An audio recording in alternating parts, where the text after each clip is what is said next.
Como habíamos anunciado, nos acompaña aquí en la cabina para entender un poco más sobre APEC, por qué es importante, qué ventajas reales trae para nuestro país, ¿no? Cómo se traducen estos acuerdos o conversaciones a alto nivel, digamos, en la vida cotidiana y en los negocios de los peruanos. Carlos Domínguez Scholz, director de la carrera de Negocios Internacionales de la Universidad de Lima, nos acompaña. Bienvenido.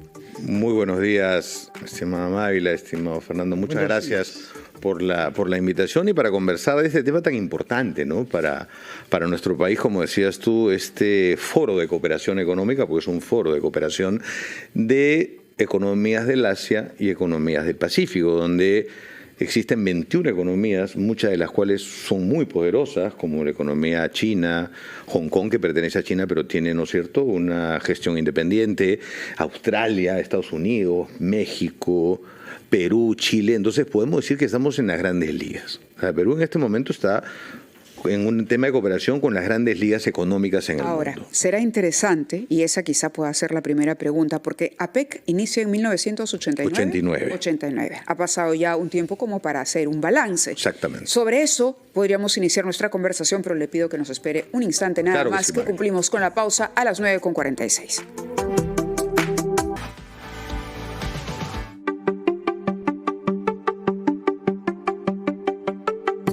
Son las 9:50 y estamos conversando con el señor Carlos Domínguez Scholz, que es el director de la carrera de Negocios Internacionales de la Universidad de Lima, y lo hemos invitado para que de manera más pedagógica, como si fueran sus clases, nos explique qué es lo que el Perú puede ganar al ser anfitrión por tercera vez en 16 años de este foro, que es una cumbre también, aunque no dice su nombre. Hay 21 jefes de economía. Exacto. No son estados, no son jefes de estado, no son tratados como tales, pero en fin, sabemos que tras la denominación de jefes de economía hay países poderosos como, sobre todo, China y Estados Unidos. ¿Qué es lo que el Perú puede ganar jugando el rol que está jugando de anfitrión? Es importantísimo lo que dice Fernando. ¿Por qué?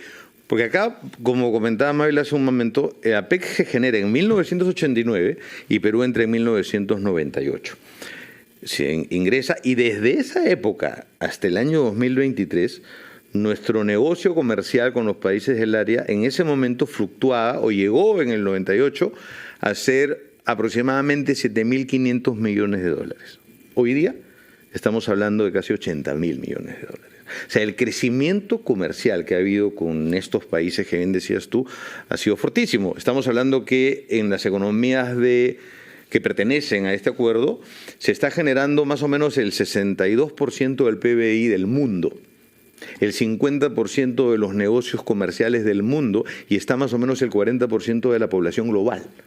Entonces, nos presenta un panorama muy poderoso, pero al mismo tiempo, el ser anfitrión nos lleva a que tenemos que cumplir muchos retos. O sea, el APEC pone ciertos parámetros de desarrollo. Hay un acuerdo desde 2020 al 2040, donde hay tópicos, por ejemplo, ¿no? Crecimiento de inversión, inclusión, formalidad, digitalización, sostenibilidad, que en nuestro país todavía están muy lejanos. Entonces, nosotros desde el punto de vista de la academia consideramos que si esta triangulación, gobierno, empresa y academia, no llegan a compenetrarse, más que retos vamos a poder tener amenazas. ¿Por qué? Porque bien vamos a poder recibir a empresas de afuera que van a querer invertir, pero dejamos de ser competitivos. O sea, en un país donde tenemos el 85% de informalidad, es muy complicado competir en un mercado global. El presidente del Consejo de Ministros anunciaba, y otros representantes, me parece que el canciller y algún otro ministro también se sumó a esto, que el tema de la informalidad había sido incorporado precisamente por el Perú para discusión, para encontrar, estuvo con nosotros el ministro de Desarrollo e Inclusión Social también, es decir, que había sido a iniciativa del Perú. Pero, por ejemplo, no es un mensaje contradictorio el que ofrece un gobierno que es anfitrión en este caso de una reunión, de una cumbre donde se habla de libertad comercial, de acuerdos y de todos somos amigos, cuando de pronto toma decisiones de corte estatista con Petroperú? Exactamente, Mávila, ese Entonces, es un tema. ¿Cómo entender que el discurso sea distinto para cuando se trata de APEC, pero para cuando se trata de administrar una empresa pública de la magnitud que tiene. Y lo digo a propósito de lo último que conocemos de Petroperú, y aprovechar que usted está reflexionando sobre el papel de la academia y la empresa también. Y lo que dice esto es muy importante. Nosotros, ¿cómo lo vemos, por ejemplo, a nivel académico? Nosotros tenemos el panorama, que es oportunidades y amenazas que nos presenta el entorno para poder desarrollar nuestras inversiones y nuestro crecimiento. Si gente de afuera que hoy día nos está mirando, me refiero a economías poderosas, como decía Fernando, nos está mirando y dice, uno de los objetivos que tengo es invertir en sus países para que ustedes progresen. Somos países emergentes, países todavía en el subdesarrollo, y estamos negociando y trabajando con naciones que han crecido a pesar de dificultades. Entonces, ¿cómo le puedo decir yo, ven, invierte, pero yo todavía tengo empresas estatales que no producen y generan pérdidas? Hablo un día de que voy a quitar el drawback y al otro día lo vuelvo a reponer.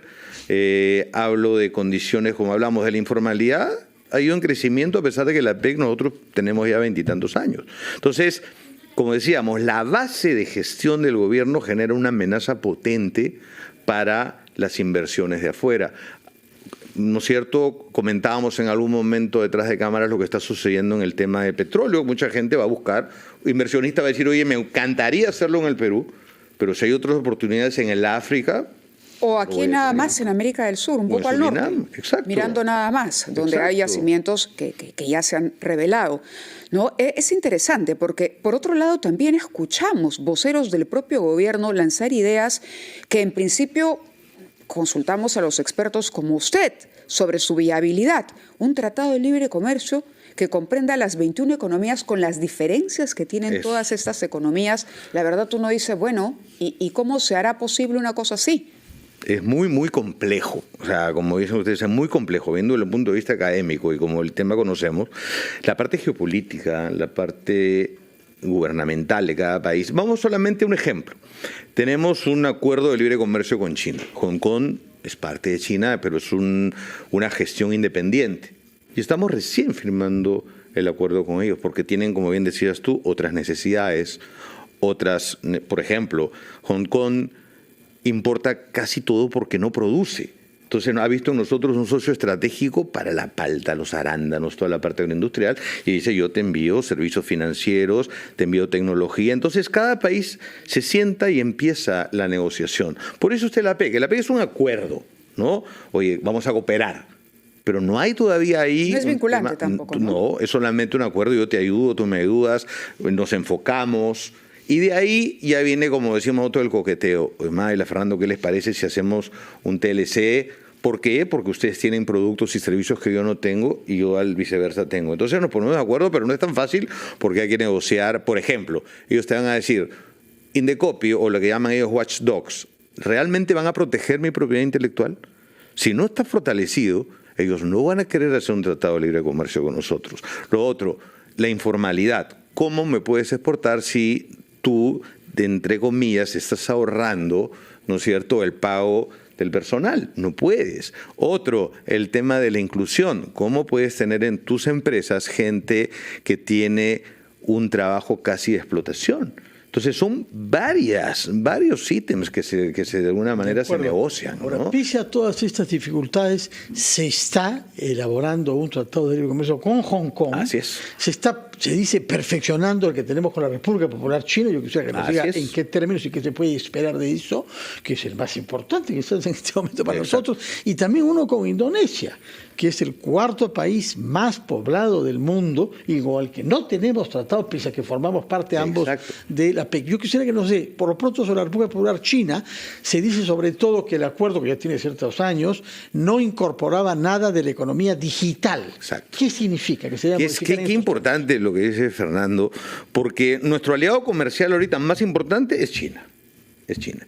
Y justamente lo que se quiere perfeccionar en base a lo que dices tú, economía digital, e-commerce y todo lo demás, viene también a raíz de que acuérdense que hay una gran inversión china en el Perú que tiene que ver con el puerto de Shanghái, más otras inversiones en minería, agroindustria y todo lo demás. Entonces, obviamente, ellos están apuntando a fortalecer su operación en el Perú. Hay gente que pregunta, Carlos, ¿esto es positivo o negativo en un punto de vista geopolítico? ¿Vamos a pelearnos con Estados Unidos por esto?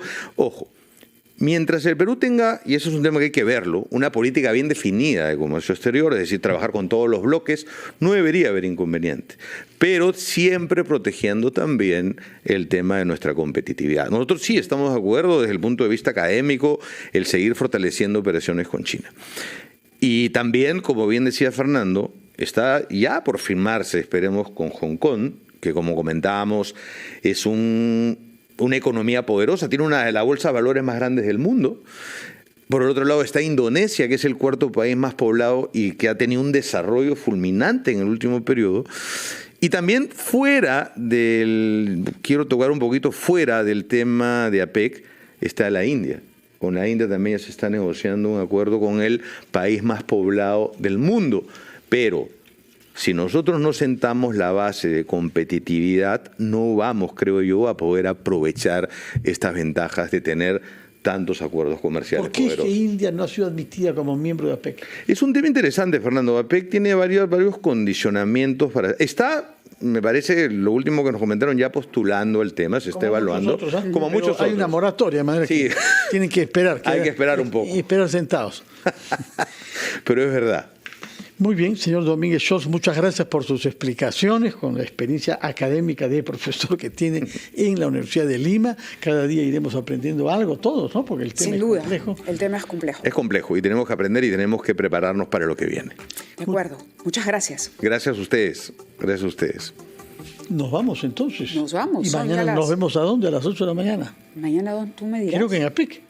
Tú pasas por mí. No, cada uno buscará, RPP nos ayudará, pero nos damos cita, me parece, nos toca ir mañana a hacer la presentación de noticias al local mismo, donde tendrá lugar. Muy bien, APEC.